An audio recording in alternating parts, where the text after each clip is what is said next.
The year is 1279 AD. You are a lord in service to the king.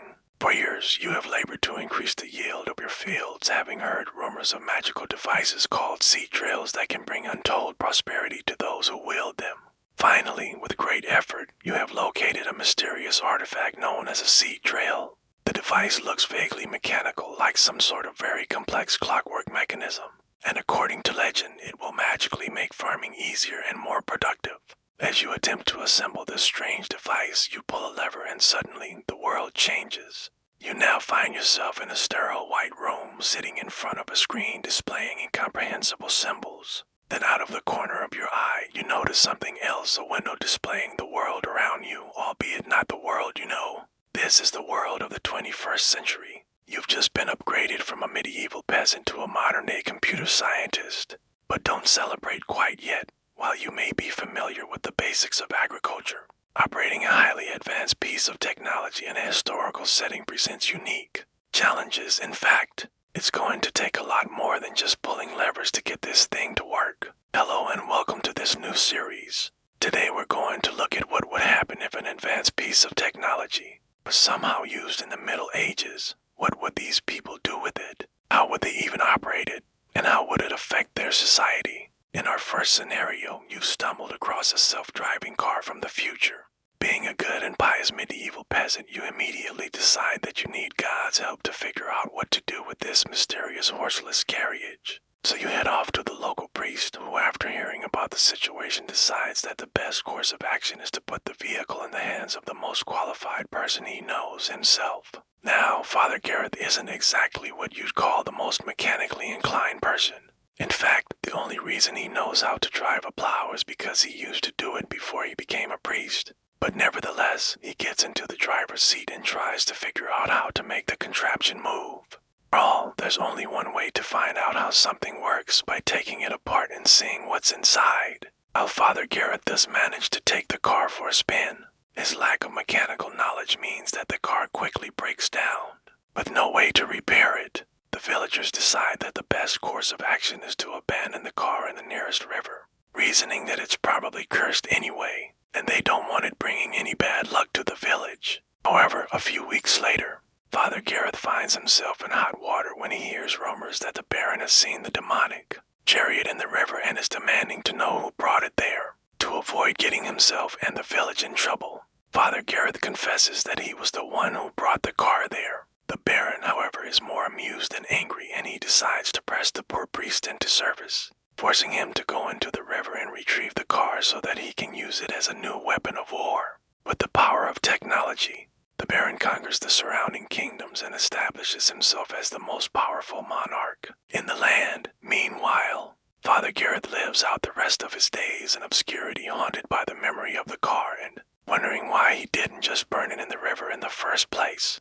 But not all medieval peasants are so lucky. Imagine that instead of being sent to a priest, your discovery of the seed drill falls into the hands of King Louis IX, the unluckiest monarch in French history. Having just lost the Albigensian Crusade, the king is in desperate need of a morale boost and is hoping that the magic of the future might be able to help. Hearing that you have found a mystical device capable of increasing agricultural production, the king sends his royal engineer, Tesser DLA, Hire, to seize it and bring it to him.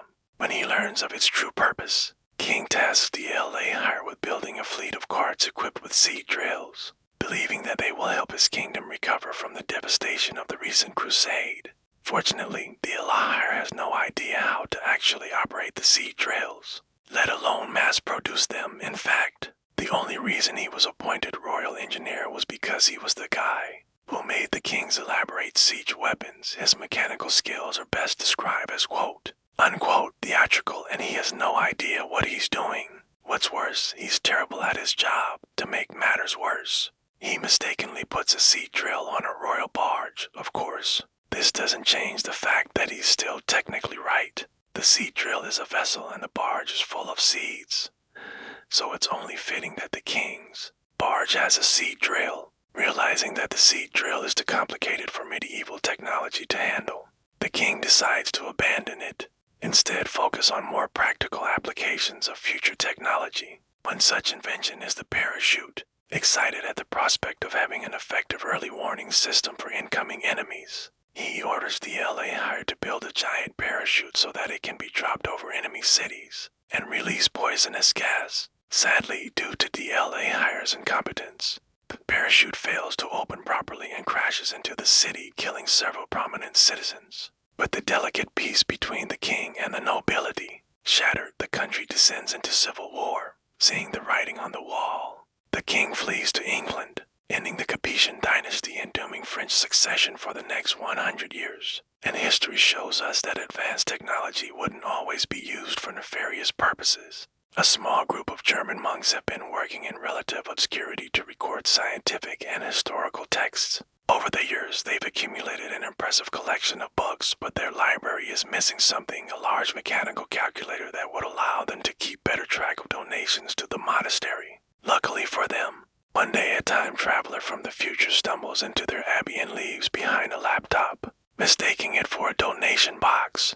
Upon discovering the machine, the monks are deeply impressed and immediately put it to work, calculating everything from the number of angels that can fit on the head of a pin to how much money the monastery owes to various creditors. In fact, the monks become so enamored with the laptop that they end up using it to play games, creating a complex tournament system to determine who in the abbey gets to use it. The other monks are naturally upset, believing that the laptop was meant to be a tool for furthering God's work, not for playing games. One monk in particular, Brother Thomas, believes that the best use for the laptop is to convert the entire Bible into binary code, and thus make it immune to the corruption of man. However, when he discovers that the process of converting one page of the Bible into binary code takes approximately 45 minutes, he becomes discouraged and abandons the project. Seeing an opportunity to advance God's work, Brother Thomas decides to write a book about the nature of the universe and how it relates to God.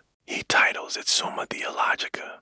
It goes on to become one of the most important theological texts of the Middle Ages. But the story doesn't end there. As it turns out, the time traveler who donated the laptop was part of a secret society dedicated to improving the world through advanced technology. Upon learning that the monks had found the laptop, they send an agent back in time to retrieve it and bring the monks up to speed on their secret mission. This agent is none other than Nicolaus Copernicus, famous for his heliocentric theory of the solar system.